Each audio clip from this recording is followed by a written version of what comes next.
কয়েকদিন আগে BCB president, বর্তমান প্রেসিডেন্ট ফারুক আহমেদ এক ইন্টারভিউতে বলল যে বিসিবিতে নাকি সেই পরিমাণে অর্থ এখন নাই।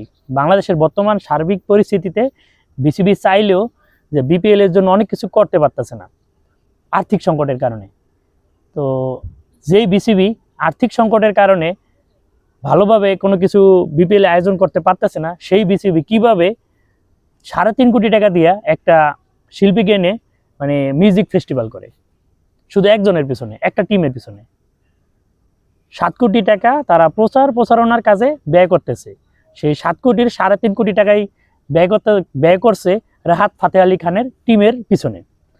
যেই রাহাত ফাতে আলী খান নাকি কিছুদিন আগে মানে কিছুদিন পূর্বে আমেরিকার এক কনসার্টে মাত্র 90 লাখ টাকাতে প্রোগ্রাম করে আসছে। তো এখন কথা হইতে পারে যে ভাই আমেরিকা যাওয়া তো অনেকের স্বপ্ন, তো সেই জায়গায় যদি রাহাত ফাতে আলী খান আমেরিকায় ফ্রি যাইতে পারে, সাথে 90 লাখ টাকা পায়, আবার যাতায়াত খরচ ফ্রি, সব কিছু ফ্রি হয়ে যায়, তাহলে তো সে কেন এই অফারটা লুফে নেবে না? আমার মনে হয়তো এই জিনিসটা হতে পারে। তো আমার কথা হলো, আপনারা 3.5 কোটি টাকা যদি একজন শিল্পী এবং তার টিমের পিছনে খরচ করতে পারেন, তাহলে এই যে আর্থিক সংকটের কারণে বিপিএলে অনেক কিছু অবকাঠামো আপনি ঠিক করতে পারতেছেন না, এটাকে এই গান কেন শুনাইতেছেন? তো পাপন গং তো আমাদের শোনাইতো যে বিসিবির নাকি 900 কোটি টাকা এফডিআর আছে।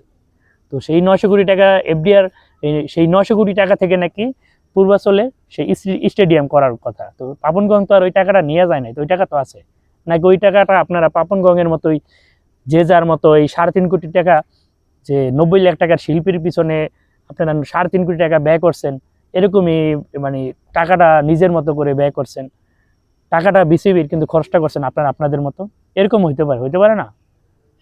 তো এই বিষয়টা আসলে সন্দেহজনক এটাই লাগে যে যেই বিসিবি টাকার কারণে বিপিএল এর অনেক অবকাঠামো ঠিক করতে পারে না, তারা কিনা 3.5 কোটি টাকা একটা শিল্পীর মানে টিমের পিছনে খরচ করে। এটা আসলে সন্দেহজনক এবং প্রশ্নবিদ্ধই কাজ।